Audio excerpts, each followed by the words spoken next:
বাঙালি খানায় সবাইকে স্বাগত জানাই। আজকে রান্না করব আমি এখানে ইঁচড়। আপনারা তো অনেকভাবে এঁচড় রান্না করে খেয়েছেন। আজকে আমি এখানে চিংড়ি মাছ ছাড়াই এঁচড় রান্না করব।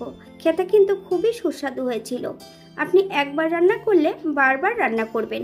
কম তেল মশলায় আমি আজকে এখানে কিভাবে এঁচড় রান্না করলাম চলুন সেটা একবার দেখে নেওয়া যাক ভিডিওর মাধ্যমে। আশা করছি আজকের ভিডিওটি ভালো লাগবে। সকল বন্ধুদের কাছে অনুরোধ করছি সম্পূর্ণ ভিডিওটি দেখার।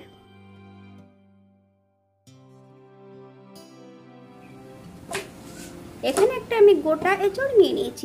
এঁচড়টার 4 ভাগের 1 ভাগ আমি এখানে রান্না করব।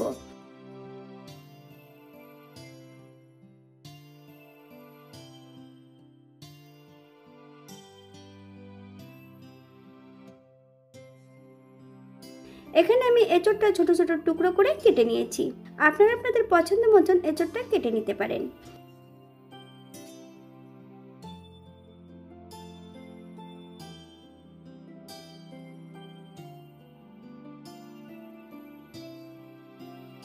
এই পর্যায়ে এঁচড়গুলো সেদ্ধ করে নেব। হাফ চামচ লবণ আর হাফ চামচ হলুদ গুঁড়ো দিয়ে এঁচড়টা সেদ্ধ করে নিতে হবে।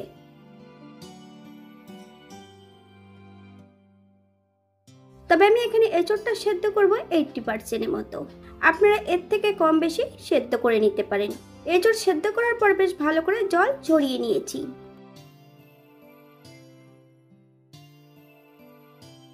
এবার রান্নার পালা। একটা কড়াইতে বেশ কিছুটা সাদা তেল অ্যাড করব। তেল গরম হওয়া পর্যন্ত অপেক্ষা করতে হবে।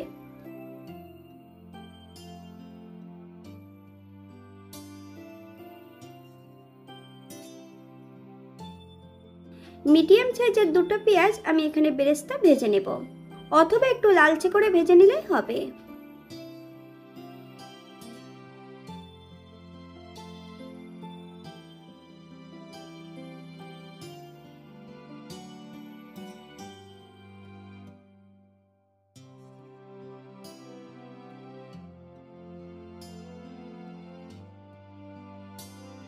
পেঁয়াজটা ভেজে নিতে হবে কিন্তু হাই ফ্লেমে। এই পর্যায়ে আমি তেল থেকে সম্পূর্ণ পেঁয়াজগুলো তুলে নেব। আপনারা এর থেকে কম বেশি ভেজে নিতে পারেন। বেশ কিছুটা কাঠবাদাম, আপনারা এখানে কাঠবাদামের পরিবর্তে চালমগজ অথবা কাজু বাদাম অ্যাড করতে পারেন। সামান্য একটু জল অথবা টক দই দিয়ে একটা মিহি পেস্ট বানিয়ে নিতে হবে।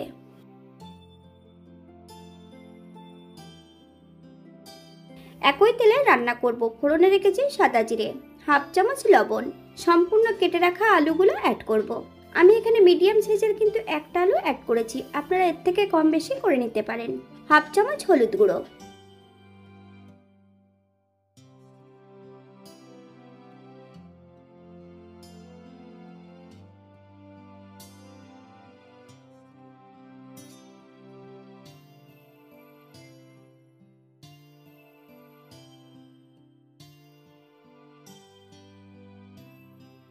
এই পর্যায়ে অ্যাড করব বেশ কিছুটা বাটা মশলা।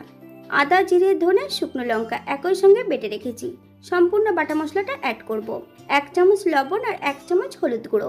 বেশ মশলাটা ভালো করে ভেজে নিতে হবে। মশলা কিন্তু আমার আগের থেকে ফ্রিজে বাটা ছিল, আমি সেই মশলাটা এখানে কিন্তু অ্যাড করেছি। বেশ কিছুটা কাঁচা লঙ্কা। মশলা কষানোর জন্য সামান্য একটু জল অ্যাড করব। মশলা থেকে যতক্ষণ তেল না ছাড়ছে ততক্ষণ বেশ মশলাটা ভালো করে কষিয়ে নিতে হবে। কাঠবাদাম আর পেঁয়াজটা বেশ এমনভাবে পেস্ট করে নিয়েছি। এই পর্যায়ে সম্পূর্ণ পেস্টটা অ্যাড করব।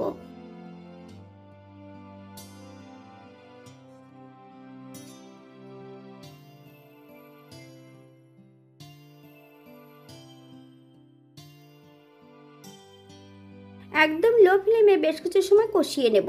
যেহেতু পেঁয়াজটা আগের থেকে ভাজা আছে, কাঠবাদামটার কাঁচা গন্ধটা যাতে না থাকে এই কারণে লো ফ্লেমে ভেজে নিতে হবে।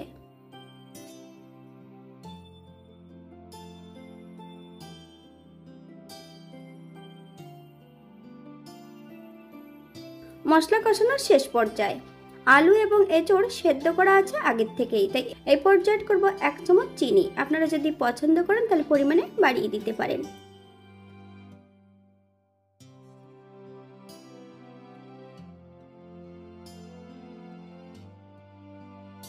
সেদ্ধ করা সম্পূর্ণ এঁচড় দিয়ে বেশ হাই ফ্লেমে বেশ কিছু সময় কষিয়ে নিতে হবে।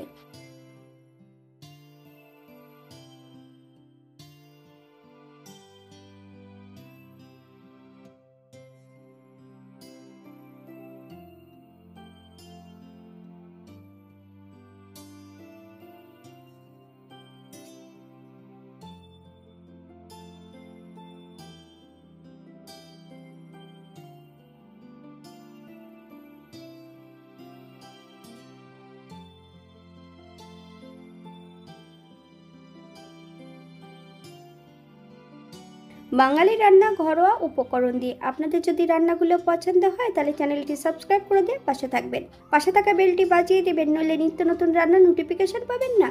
এছাড়া অথবা অন্য রেসিপি আমার চ্যানেলে দেওয়া আছে, আপনাদের যদি পছন্দ হয় তাহলে চ্যানেলটি ঘুরে একবার দেখে নেবেন।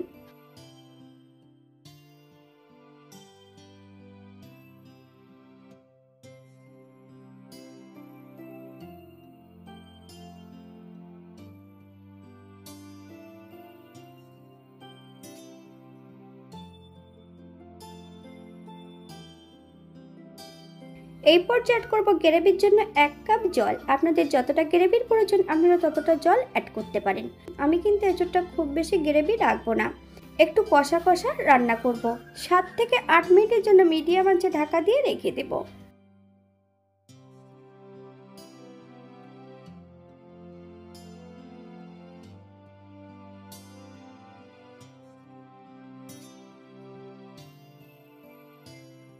আট মিনিট পর এই পর্যায়ে একবার আপনারা লবণটা চেক করে নিতে পারেন।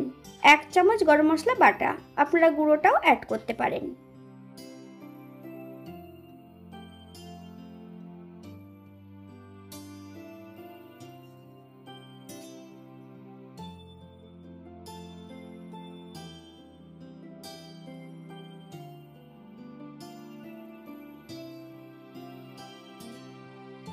দু চামচ ঘি, আপনারা যদি পছন্দ করেন তাহলে পরিমাণে বাড়িয়ে দিতে পারেন। গ্যাসের ফ্লেমটা অফ করে দিয়ে 5 মিনিটের জন্য স্ট্যান্ডিং টাইম দেব, তারপর সার্ভ করব।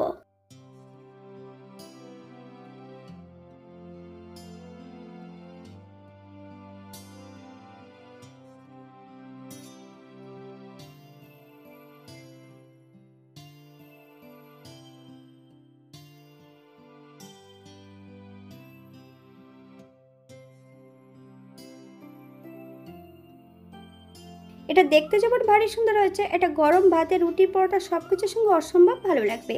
আপনারা বাড়িতে একবার একই পদ্ধতিতে বানিয়ে নেবেন। যারা নিরামিষ খাবেন তারা পেঁয়াজটা অবশ্যই বাদ দিয়ে দেবেন। আপনারা যদি অন্য মশলা পছন্দ করেন তাহলে অ্যাড করতে পারেন।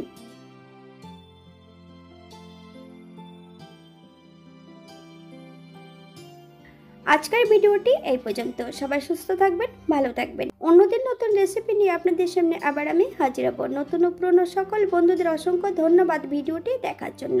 হাতে যদি সময় থাকে তাহলে একটা লাইক, কমেন্ট, শেয়ার করবেন।